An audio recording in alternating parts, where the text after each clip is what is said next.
வணக்கம் மக்களே, நான் சத்யவாச்சா, சமூக ஆய்வாளர் மற்றும் அரசியல் ஆலோசகராக பணியாற்றி வருகின்றேன். ஒவ்வொரு துறை சார்ந்தும் நாம் பேசிக்கொண்டிருக்கின்றோம்.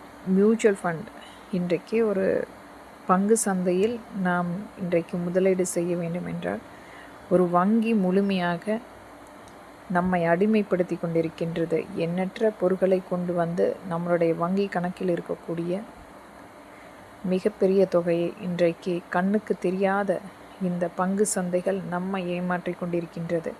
இதிலும் மக்களுக்கும் பிரயோஜனமில்லாத பங்கு சந்தைகளாக, மாநில அரசுக்கும் பிரயோஜனமில்லாத பங்கு சந்தைகளாக இன்றைக்கு மறைமுகமாக நம்மிடம் இருக்கும் பணத்தை முழுமையாக அபகரித்து கொண்டு ஒரு நிராசையாக விட்டு செல்லக்கூடிய பங்கு சந்தைகளாக மட்டுமே திகழ்ந்து கொண்டிருக்கின்றது.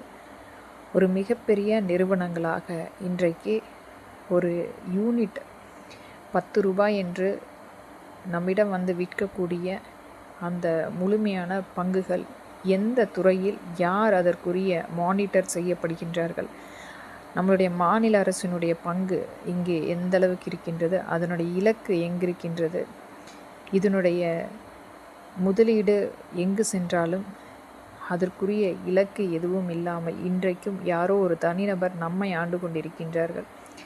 இது மாதிரியான பங்கு சந்தைகளை முழுமையாக வங்கிகளில் கொண்டு வந்து விற்பதற்குரிய தடை சட்டம் முழுமையாக கொண்டு வரப்பட வேண்டும்.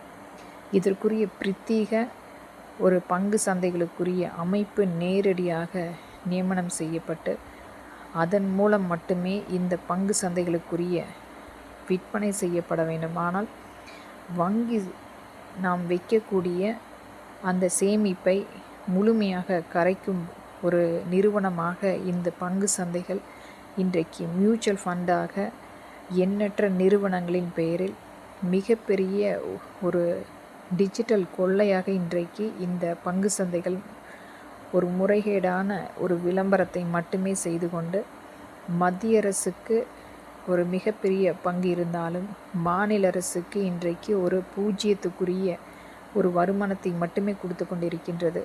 அதிலும் இது எந்த ஒரு நிர்ணயம் இல்லாமல் இவர்கள் சொல்லக்கூடிய அந்த டேர்ம்ஸ் அண்ட் கண்டிஷனுக்கு பின்னால் எந்த விதத்திலுமே பிரயோஜனமில்லாத பங்குகள் இன்றைக்கும் இருந்து கொண்டிருக்கின்றது.